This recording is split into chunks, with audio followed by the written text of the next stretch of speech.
मुलं इयत्ता पहिली वर्गाचे विद्यार्थी छान या ठिकाणी कोणाच्या मदतीने एक खेळ खेळणार आहे. पुढे सरकायचं खेळणार आहे.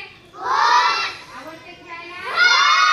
आता खेळ असा आहे की इकडनं एका मुलीने उभा राहायचं की मुलीने. इथं कोण उभा राहतंय? मी. हा चल देवराव. इकडे कोण उभा राहतंय? मी. चल शुभ्रा. आता बघूया या आमची शुभ्रा आणि देवराव हा खेळ खेळणार. दोन्हीकडे समान संख्येमध्ये शंकू आहेत. म्हणजे इकडे पण 6 आहेत, इकडे पण 6 आहेत. बघा बरं आहेत का 6? हा.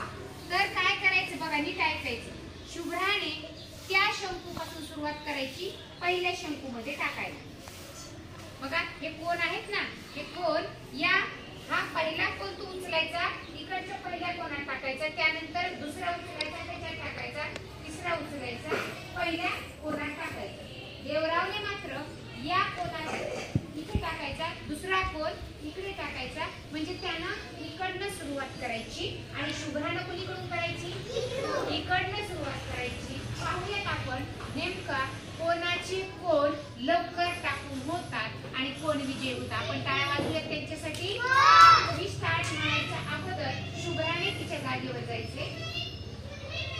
तिच्या जागेवर उभा आहे आणि देवराव सुद्धा तिच्या जागेवर उभा आहे. खेळायसाठी तयार आहेत का ते? 1 2 3 स्टार्ट.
कोणाची मांडणी केली? तुम्हाला काय वाटलं खेळताना? मोठ्याने लय मज्जा आली. बरं अजून